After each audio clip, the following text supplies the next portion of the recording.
दोस्तों, हम अपने जीवन में हमेशा अपने मन को लेकर परेशान रहते हैं। हम ये सोचते हैं कि हमारा मन भला शांत कैसे होगा। हमारे मन में तो तरह तरह के विचार चल रहे हैं। हम काम कुछ और करना चाहते हैं, लेकिन हमारा मन हमसे कुछ और ही काम करवा लेता है। तो इससे पहले कि आप अपने मन को शांत करने का प्रयास करें, उससे पहले ये जानना जरूरी है कि मन का व्यवहार शांत होने वाला है ही नहीं। अगर मन शांत होने वाला हो सकता तो इस दुनिया में सभी के मन शांत हो गए होते और हर कोई अपना जीवन सुखी सुखी बिता रहा होता। फिर ना तो कोई हंगामा होता और ना ही किसी तरह की कोई तकलीफ। सभी का जीवन खुशी खुशी बीत रहा होता। फिर ना तो आप और ना ही मैं पैसे कमाने के पीछे भाग रहे होते। समस्या तो यह है कि हम ज्यादा से ज्यादा चीजें इकट्ठा करना चाहते हैं, क्योंकि हमें लगता है कि हमारे पास जितनी ज्यादा चीजें होंगी हम उतना ही सुखी रहेंगे। लेकिन वास्तविकता तो यही है कि बाहर की किसी भी चीज में कोई सुख नहीं है और ना ही उनमें कोई दुख है। और यही कारण है कि जब हम किसी चीज के पीछे भाग रहे होते हैं, जब हम कोई चीज पाना चाहते हैं, तो उसे पाकर हमें पल भर के लिए खुशी तो मिलती है, लेकिन बाद में हम उस खुशी का एहसास नहीं कर पाते। वह खुशी दुख में परिवर्तित हो जाती है। और इसी प्रकार से हम एक चीज से दूसरी चीज, दूसरी से तीसरी चीज के पीछे लगातार भागते रहते हैं, क्योंकि हमें ऐसा ही लगता है कि यदि हम वो चीज पा लेंगे तो हम सुखी हो जाएंगे। लेकिन वास्तविकता में वही सुख हमारे दुख का कारण बन जाता है, जिस कारण हमारा मन बेचैन रहने लगता है। हम उस चीज को पाने के लिए तरह तरह के उपाय करते हैं, जिस कारण हमारा मन और भी बेचैन होने लगता है। और ये बेचैनी धीरे धीरे चिंता का रूप ले लेती है और हमारा मन पूरी तरह से अशांत हो जाता है। हमें कुछ भी अच्छा नहीं लगता। हमें लगता है कि जो कुछ हमने मांगा था ठीक उसका उल्टा हो रहा है, सब कुछ हमारे विपरीत जा रहा है। और फिर हम अपने मन को शांत करने के लिए ध्यान करना शुरू करते हैं, क्योंकि एक ध्यान ही वो मार्ग है जो हमें ज्ञान की ओर ले जाता है। वह हमें ये बताता है कि बाहर किसी भी चीज में कोई सुख नहीं है और ना ही दुख है। दुख और सुख तो हमारे मन का भ्रम है। यह हमारे मन की एक उपज है, जिसके लालच में हमारा मन हमें यहाँ वहाँ भगाता रहता है। जैसे कि महीनों से भूखे एक भिखारी को अगर एक सूखी रोटी भी मिल जाए तो वह उसके लिए सुख है, वह उसके लिए अमृत है। और ठीक उसी के विपरीत यदि किसी धनवान के घर पर 56 प्रकार के भोग भी पक जाए, तब भी वह उसे खाकर दुखी ही रहेगा। यह तो उनकी मनस्थिति पर निर्भर करता है।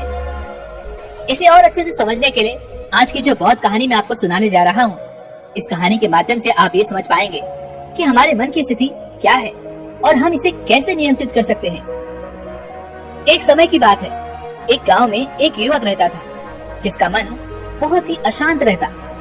वह हमेशा तनाव में रहता।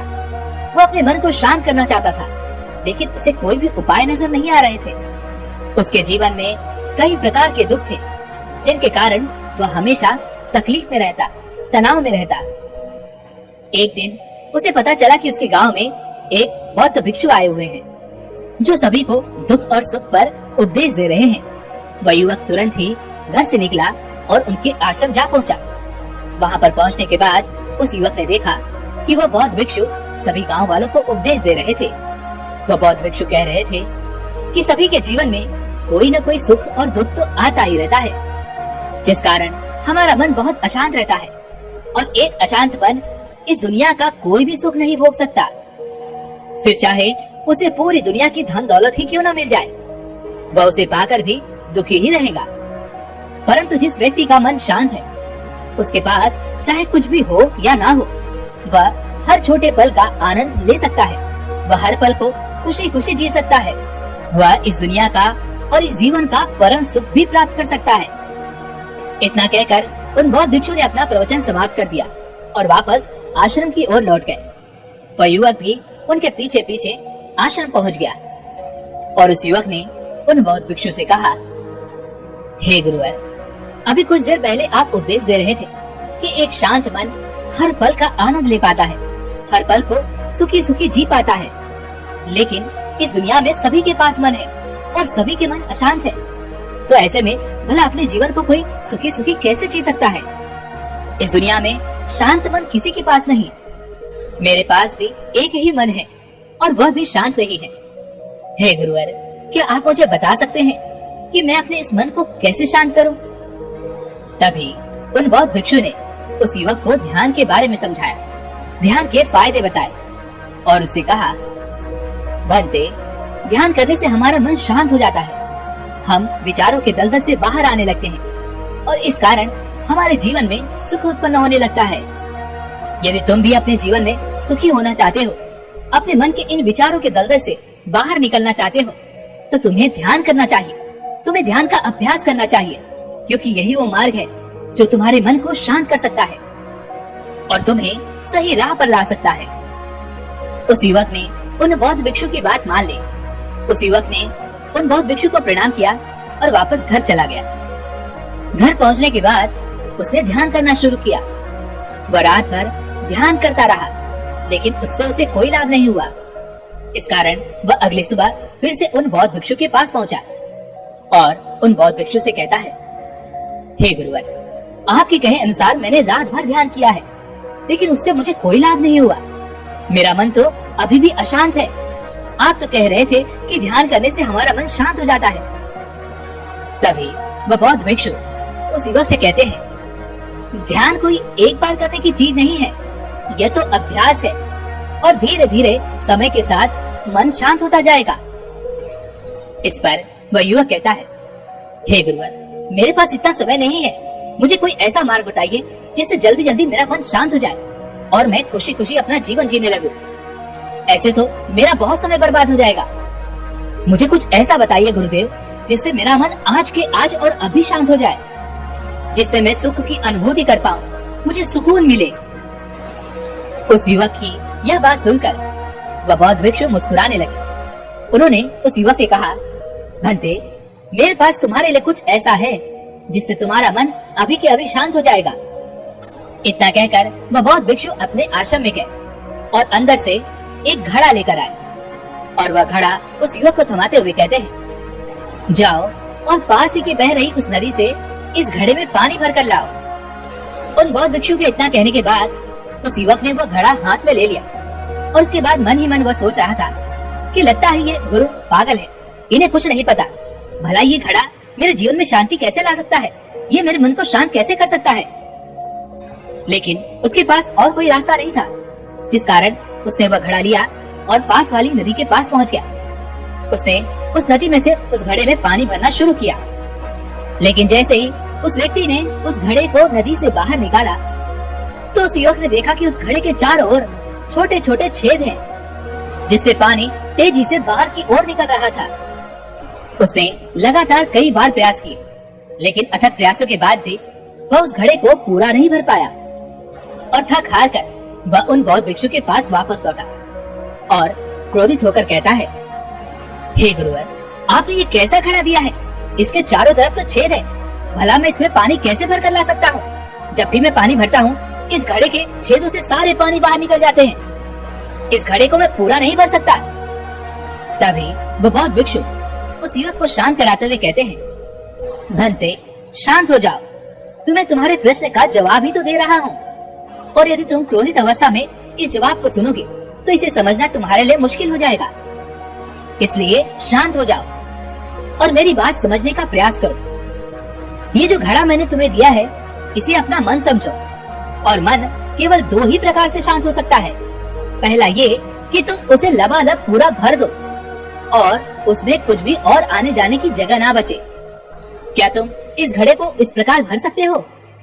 इस पर वह युवक कहता है, हे गुरुवर, मैं इस घड़े को लबालब नहीं भर सकता, क्योंकि जब भी मैं इसमें पानी भरता हूँ, सारा पानी तो छेद से बाहर निकल जाता है। तभी वह बौद्ध भिक्षु उस युवक से कहते हैं, ठीक इसी प्रकार हम भी अपने मन को कभी नहीं भर सकते। हम जितना इसमें डालते जाएंगे, वह सब कुछ हमारे शरीर के द्वारा बाहर आता रहेगा। फिर चाहे वो क्रोध हो, प्रेम हो, दया हो या फिर करुणा, ये सब कुछ हमारे शरीर के माध्यम से बाहर आता ही रहेगा। तभी वह युवक कहता है, हे गुरुवर, तो वो दूसरा मार्ग कौन सा है जिससे हम अपने मन को शांत कर सकते हैं? इस पर वह बौद्ध भिक्षु उस युवक से कहते हैं, दूसरा मार्ग यही है कि तुम अपने मन को पूरी तरह से खाली कर दो और उसमें कुछ भी ना रह जाए। तभी आगे वो बौद्ध भिक्षु उस युवक से प्रश्न करते हुए कहते हैं, क्या तुम इस घड़े को खाली कर सकते हो? इस पर वह युवक कहता है, हे गुरुवर, ये घड़ा तो अपने आप ही खाली हो जाएगा, मुझे इसे खाली करने की क्या जरूरत है? तभी वो बौद्ध भिक्षु उस युवक से कहते हैं, ऐसे नहीं, इसमें तुम पानी डालते रहो और इसे खाली करके दिखाओ। तभी वो युवक कहता है, हे गुरुवर, ये कैसी बात हुई? अगर मैं इसमें पानी डालता रहूंगा तो ये खाली कैसे होगा? ना तो ये खाली होगा और ना ही भरेगा। इस तरह से तो मेरा पूरा जीवन लग जाएगा, लेकिन ना मैं इसे खाली कर पाऊंगा और ना ही ये भरेगा। इस पर वो बौद्ध भिक्षु कहते हैं, तुमने तो राज की बात खुद ही बता दी। युवक बड़े अचरजता से कहता है, कौन सी राज की बात? तभी वो बौद्ध भिक्षु कहते हैं, भंते, हम जीवन भर अपने मन में बाहर का कूड़ा करकट डालते रहते हैं और वह सब हमारे शरीर से बाहर आता रहता है। ना तो हमारा मन कभी भर पाता है और ना ही कभी खाली हो पाता है, और हम जीवन भर इसी प्रक्रिया को दोहराते रहते हैं, जिस कारण हमारा पूरा जीवन निकल जाता है। ना तो हम अपने मन को कभी भर पाते हैं और ना ही हम इसे कभी खाली कर पाते हैं। तुम इस घड़े को पानी से भरने में अपना समय व्यर्थ समझ रहे थे। तुम्हें ऐसा लग रहा था कि इस प्रकार तो तुम्हारा जीवन पूरी तरह से बर्बाद हो जाएगा, तुम अपना समय बेकार कर रहे हो। लेकिन क्या तुमने एक पल के लिए ये नहीं सोचा कि इसी प्रकार तो तुम अपने मन को भरने में भी लगे हुए हो? क्या इससे तुम्हारा समय बर्बाद नहीं हो रहा? क्या इससे तुम्हारा जीवन बर्बाद नहीं हो रहा? उस युवक को अपनी गलती का एहसास हुआ। वह तुरंत ही उन बौद्ध भिक्षु के चरणों में गिर गया और उन बौद्ध भिक्षु से कहता है, हे गुरुवर, आपने सच कहा। मैंने कभी भी इसके बारे में नहीं सोचा कि मैं अपना जीवन अपने आप ही बर्बाद कर रहा था। हे गुरुवर, मैं तो इस बात से अनजान था, लेकिन आज आपने मेरी आंखें खोल दी। आप ही मुझे बताइए कि मैं अपने मन को खाली कैसे कर सकता हूँ? तभी वो बौद्ध भिक्षु कहते हैं, भंते, ये तो बहुत ही सरल है। बाहर का कूड़ा करकट अपने भीतर मत जाने दो। इस प्रकार तुम्हारा मन अपने आप ही खाली हो जाएगा। युवक कुछ देर सोच विचार करने के बाद उन बौद्ध भिक्षु से कहता है, हे गुरुदेव, ये कैसे संभव है? जो भी हम देखते हैं, सुनते हैं, वो हमारे मन में ही तो जाता है, वो हमारे भीतर की ओर ही तो जाता है। फिर मैं उसे कैसे रोक सकता हूँ? इस पर वो बौद्ध भिक्षु मुस्कुराने लगे और उस युवक से कहते हैं, भंते, मैं तुम्हें यही तो समझाने का प्रयास कर रहा हूँ कि मन को केवल ध्यान से ही जीता जा सकता है, और एक दिन ध्यान करने से कुछ नहीं होने वाला। हमें इसके लिए समय देना होगा, हमें इसके लिए धैर्य रखना होगा, इसका निरंतर अभ्यास करना होगा। आगे वो बौद्ध भिक्षु उस युवक से कहते हैं, भंते, क्या तुम्हें प्यास लगी है? युवक कहता है, हाँ गुरुदेव, मुझे बहुत जोरों की प्यास लगी है।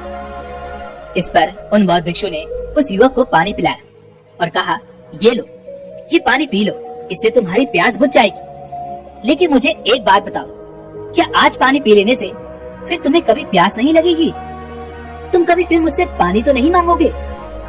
इस पर वह युवक कहता है, हे गुरुवर, आप ये कैसी बातें कर रहे हैं? पानी तो हमारे जीवन का एक हिस्सा है, इसके बिना तो हम मर जाएंगे। और आप कह रहे हैं कि मैं आज पानी पी लूं और उसके बाद मैं कभी पानी ना पीऊं, ये भला कैसे संभव है? प्यास तो हमें रोज लगती है और हम रोज पानी पीते हैं, इसके बिना तो हम मर जाएंगे। तभी वह बौद्ध भिक्षु मुस्कुराते हुए उस युवक से कहते हैं, ठीक इसी प्रकार एक दिन के ध्यान से हमारा मन तृप्त नहीं हो सकता, उसे भी रोज भूख लगती है और उसे रोज का रोज हमें आहार भी देना पड़ता है, और हमारा मन विचार खाता है, उसे भी रोज पानी पीने की जरूरत पड़ती है। और ठीक उसी प्रकार हमें नित्य दिन ध्यान करने की भी जरूरत पड़ती है। और जब हम निरंतर ध्यान करते हैं, इसका अभ्यास करते हैं, तो देखते ही देखते हमारे मन की भूख शांत होने लगती है और एक समय पर वह सारे विचार उत्पन्न करना बंद कर देता है। तब वो बाहर से कुछ भी ग्रहण नहीं कर पाता और जो कोई भी विचार हमारे भीतर हैं, वो सारे विचार देखते ही देखते समाप्त हो जाते हैं और इसी प्रकार धीरे ही धीरे हमारा मन शांत होने लगता है। आगे वो बौद्ध भिक्षु उस युवक से कहते हैं, भंते, तुम ही तो कह रहे थे कि तुमने रात भर ध्यान किया है, लेकिन उसके बाद भी तुम्हारा मन शांत नहीं हो रहा। भंते, तुम चाहो तो एक दिन के लिए ध्यान कर सकते हो, चाहो तो पूरा दिन भर तुम ध्यान करो, लेकिन इसका लाभ भी तुम्हें उतना ही मिलेगा।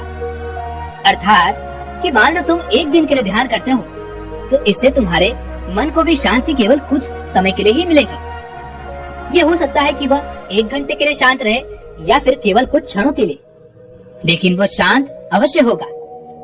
लेकिन जैसे ही उसे फिर से भूख लगेगी, वह फिर से अशांत हो जाएगा, वह फिर से यहाँ वहाँ भागने लगेगा और वह अपने विचारों की तलाश में आगे बढ़ेगा, क्योंकि उसे भी तो भूख लगी है, उसे भी तो खाना चाहिए, उसे भी तो पानी चाहिए।